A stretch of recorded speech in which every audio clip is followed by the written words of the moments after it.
सूरज की किरण घने कोहरे से निकलकर दिल्ली की गर्मी चाहे नहीं बढ़ा पा रही हो, एक किरण दिल्ली के राजनीतिक कोहरे को चीर चुकी है। किरण बेदी बीजेपी में शामिल हो गई हैं और अभी तक दिल्ली चुनाव में अस्त व्यस्त नजर आ रही पार्टी को उम्मीद की किरण मिल गई है। सामने है अरविंद केजरीवाल और सही मायने में मुकाबला कुछ और सुपरहिट हो गया है।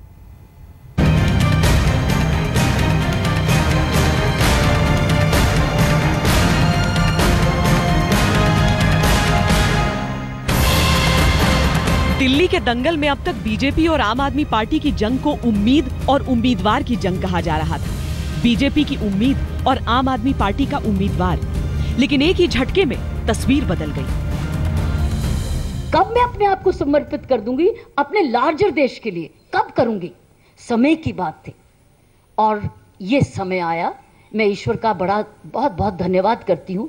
ये घड़ी मैंने नहीं लिखी हाथ से, ये घड़ी ऊपर वाला लिखता है। 40 साल तक देश की सेवा करने वाली super cop Kiran Bedi BJP से जुड़ गई। अटकलें तो लंबे समय से थी, लेकिन ऐन उस वक्त पर जब आम आदमी पार्टी रोज उसे किसी न किसी मुद्दे पर पटखनी दे रही थी, बीजेपी ने सुपर कॉप का सुपर दांव खेल दिया। किरण जी ने भारतीय जनता पार्टी की सदस्यता ग्रहण करी है, तो इसके लिए मैं पार्टी की ओर से उनका हृदय से स्वागत करता हूं और मैं मानता हूं कि किरण जी के भारतीय जनता पार्टी में आते ही दिल्ली भारतीय जनता पार्टी यूनिट को बहुत बड़ी मजबूती मिलेगी। दिल्ली के चुनाव में जनता की जो अपेक्षा है उसको, इसकी परिपूर्ति के लिए हमें एक अच्छा साथीदार मिलेगा। इस दांव का राजनीतिक फल तो 10 फरवरी को दिखेगा, लेकिन बीजेपी नेताओं की छाती आज कुछ और चौड़ी हो रही है कि उसके पास मोदी का पावर है तो बेदी की ईमानदारी भी, जिसकी चाल सधी हुई है, चरित्र बेदाग है, प्रशासनिक क्षमता प्रमाणित है और दिल्ली से खास लगाव है।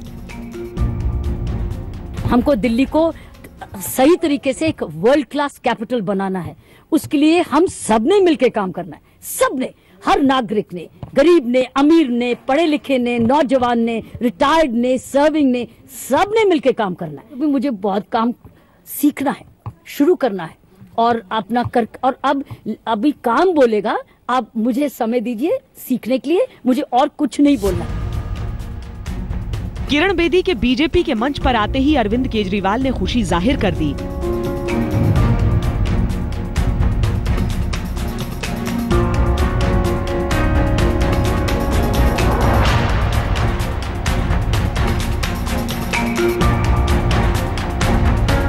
इस खुशी की राजनीतिक व्यवहार कुशलता को मापना मुश्किल नहीं, शायद इस दांव के जवाब की तैयारी आम आदमी पार्टी ने की ही नहीं थी। आज जब उन्होंने भारतीय जनता पार्टी की सदस्यता ली तो इससे हम सारे लोगों को आश्चर्य हुआ, लेकिन उनकी अपनी सोच है, उनकी अपनी विचारधारा है, उनकी अपनी स्वतंत्रता है। वो उस पार्टी में गई हैं, उनको शुभकामनाएं। वो उस पार्टी के लिए काम करेंगी, प्रचार करेंगी, या उनको मुख्यमंत्री के तौर पे उनकी नई पार्टी भारतीय जनता पार्टी उनको प्रस्तुत करेगी। ये तो अभी देखना होगा, क्योंकि अभी तक की जानकारी के हिसाब से उनको कोई मुख्यमंत्री के तौर पर प्रोजेक्ट कर रही है बीजेपी, ऐसा कहीं नहीं है। किरण बेदी जी को बहुत बहुत शुभकामनाएं और भारतीय जनता पार्टी को भी शुभकामनाएं, क्योंकि बीजेपी किसको रखती है, किसको नहीं रखती है, किरण जी क्या करती हैं, ये सब उनका इंडिविजुअल मसला है। इस पर हम क्या टिप्पणी कर सकते हैं। सर्द मौसम में राजनीति गर्म ही थी, लेकिन बीजेपी के लिए केजरीवाल के नित नए आरोप ठिठुरन बढ़ा रहे थे। श्री सतीश उपाध्याय जी की 5 और कंपनियां हैं। इन बाकी कंपनियों के भी बिजली कंपनियों के साथ क्या संबंध हैं, वो सतीश उपाध्याय जी क्लियर करें। और चुनाव के बाद जब आम आदमी पार्टी की सरकार बनेगी और हम बिजली कंपनियों का ऑडिट दोबारा करवाएंगे और बिजली कंपनियों के मीटर की टेस्टिंग करवाएंगे, तब जब सतीश उपाध्याय जी नेता विपक्ष होंगे तो क्या वो उसमें टांग अड़ाएंगे, विधानसभा में बाधा पहुंचाएंगे, या आम आदमी पार्टी की सरकार को शांति से इन कंपनियों का ऑडिट करने देंगे? वो इसको भारतीय जनता पार्टी साफ करे। दिल्ली की जंग से महज 23 दिन पहले ये ऊष्मा बीजेपी को गर्माहट दे रही है, गर्मजोशी बढ़ा रही है। कहने को एक ही किरण है, पर डूबते को तिनके का सहारा मिलता है। यहाँ ठिठुरते को एक किरण की गर्मी मिल गई। इंस्पायर करने वाली स्पीच थी और दिल्ली को वर्ल्ड क्लास सिटी बनाने में अब वो अपना जीवन देंगी। और अध्यक्ष जी ने बहुत साफ कहा है कि वह चुनाव भी लड़ेंगी। आगे की बात उन्होंने कहा है, होने दीजिए पार्लियामेंट्री बोर्ड की बैठक, आगे बात। दिल्ली अभी तक मोदी के पोस्टरों से पटी पड़ी थी। पोस्टर पर चेहरा तो अब भी वही होगा, लेकिन बीजेपी अब उस तंज का जवाब देने में सक्षम है कि उसके पास दिल्ली में कोई चेहरा नहीं। किरण जी दिल्ली में नहीं, पूरे देश में उनके नाम से लोग परिचित हैं।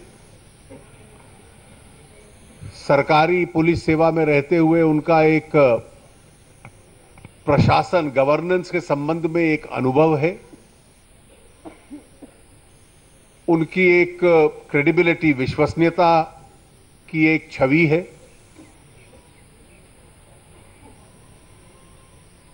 और एक क्रूसेडर के रूप में उनका करियर सरकार में भी और जब रिटायरमेंट हुए उसके बाद भी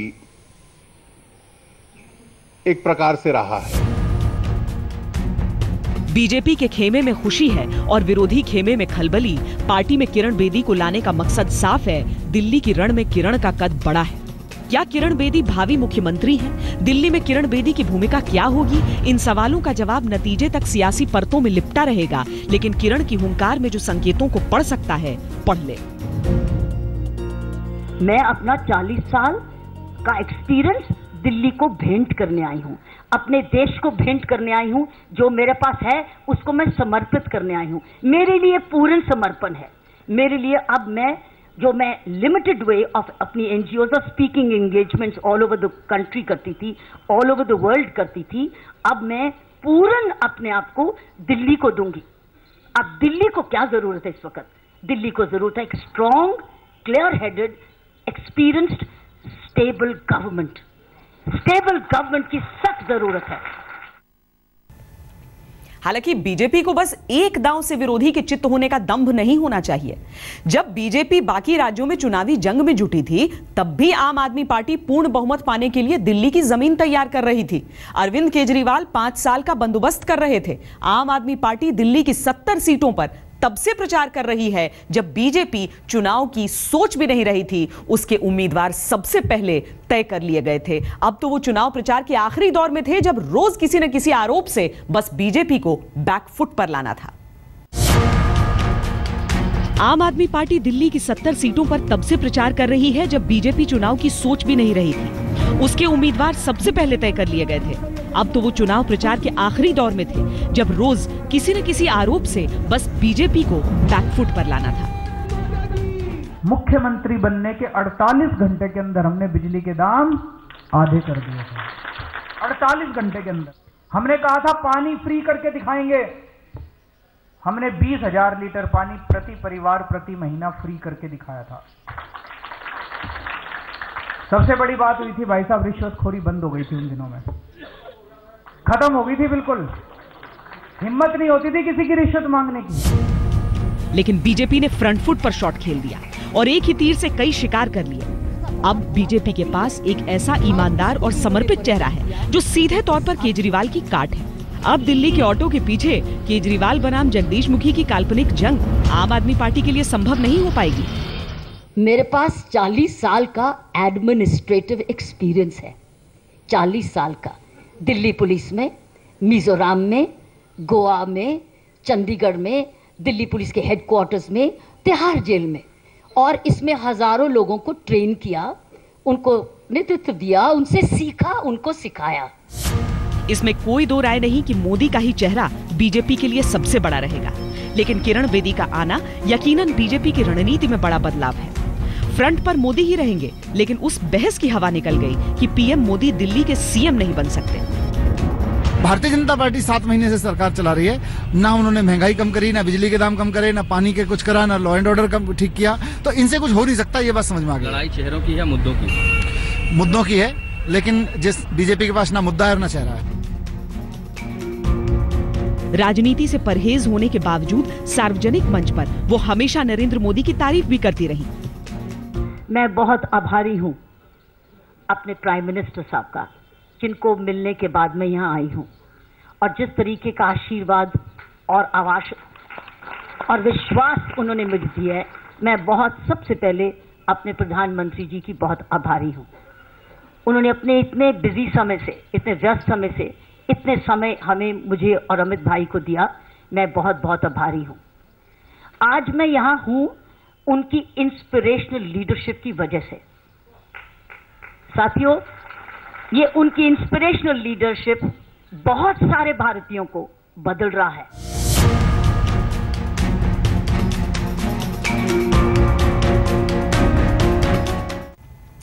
केजरीवाल के सामने किरण बेदी को एक और फायदा है।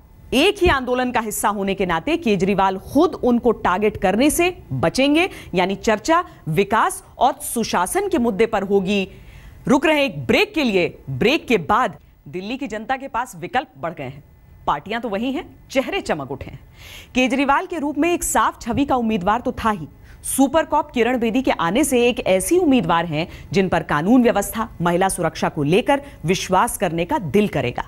आम आदमी पार्टी अब तक बीजेपी पर मुद्दों और चेहरे को लेकर ही दांव चलाती आ रही थी। रामलीला मैदान में मोदी ने केजरीवाल के मुद्दों का जवाब दिया और किरण बेदी को पार्टी में शामिल करके चेहरे का।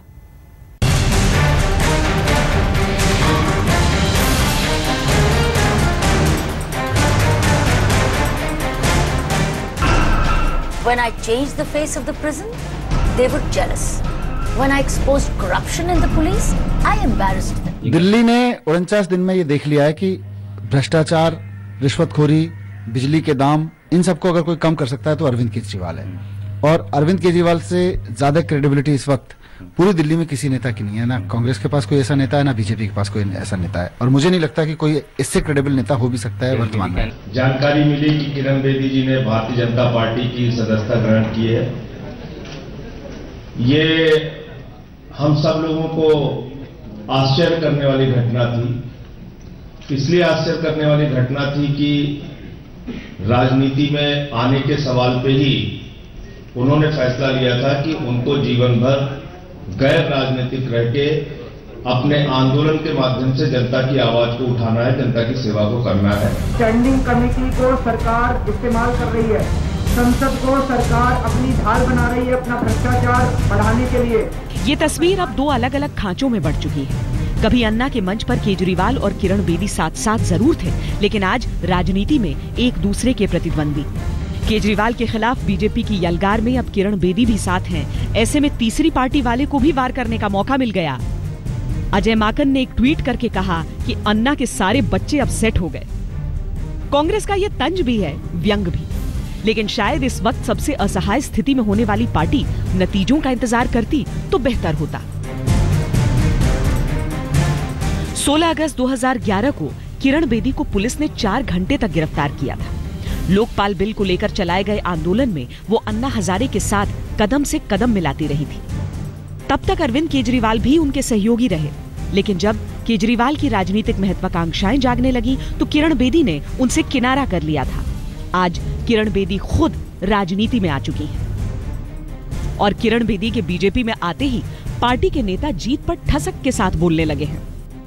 भारतीय जनता पार्टी में मुमकिन है इन चेहरों में कई ऐसे होंगे जिन्होंने खुद भी सीएम बनने की उम्मीद पाली होगी, लेकिन अभी इन्हें भी एहसास है कि उम्मीद की एक ही किरण बीजेपी के लिए है और वो है किरण बेदी। बीजेपी में शामिल होते ही अपने तयशुदा अंदाज में किरण बेदी बोल गई, क्योंकि मुझे काम करना आता है और मुझे काम करवाना भी आता है। और ये सियासी हवा भी चल पड़ी कि देश की पहली महिला आईपीएस अधिकारी दिल्ली की तीसरी महिला मुख्यमंत्री बन सकती है क्या?